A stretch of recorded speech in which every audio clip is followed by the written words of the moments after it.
Dr. Trivedi, can you summarize the key findings in Keynote 689? Yeah. So Keynote 689, this was a large clinical trial. It included over 700 patients who had locally advanced disease. And as Dr. Blumberg mentioned, these patients are typically treated with surgery, and that's followed by radiation, sometimes with the addition of chemotherapy. And then despite this treatment, the outcomes are suboptimal in this group of patients. So the goal of this clinical trial was to see if we could improve outcomes by adding immunotherapy, specifically pembrolizumab in this trial. So the patients in the trial were divided into two groups. One group got the standard therapy, which was surgery plus postoperative radiation, and the other group received immunotherapy both before and after surgery for a year. And so what they found was in all the patients who were treated with the immunotherapy arm, the average event-free survival was 51.8 months compared to 30 months in the patients who did not get the immunotherapy. And this was particularly noticeable in patients who had a high expression of PD-1 on their tumor surfaces. And so when they then looked at what happened to these patients after 3 years, they noticed that the patients who received the immunotherapy had a longer duration of survival without having return of the cancer. So this was almost 60 months compared to 45 months in patients who did not receive immunotherapy. Yeah, that's right. Really compelling data. And so, Dr. Chen, two questions for you. Do you think this data will change the standard of care? And how do you see the role of radiation therapy changing for this patient population with the potential incorporation of perioperative immune therapy?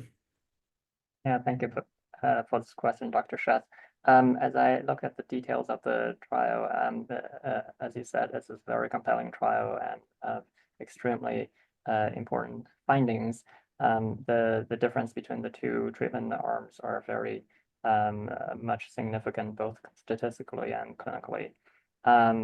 As we dig more into the postoperative management of these patients, there are a few observations I made from this trial. One is about the same number of patients received postoperative radiation in both groups, about 75% of them. However, the detailed treatments are somewhat different. The patients who received pembrolizumab preoperatively did have a lower chance of needing concurrent chemotherapy. That's about 30% versus about 35 to 40%.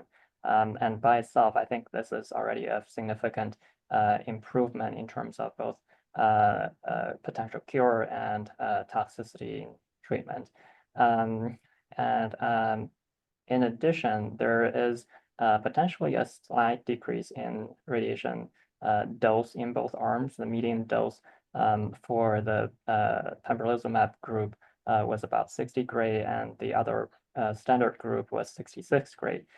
So taking this all together, I totally agree with you. I think the data from this trial will very much likely change the standard of care for this group of patients.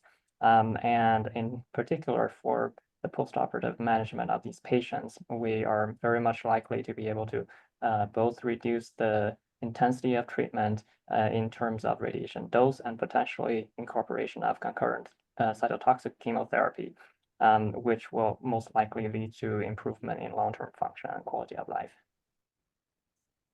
Yeah, I agree. And I think one thing we can all see from the 689 data is that we only have a subset of all the results. And so it'll be very interesting in the next couple of years to see how patients separate in terms of their overall survival and other key outcomes that we as investigators will kind of clue in to give this therapy for patients in the right setting at the right time. So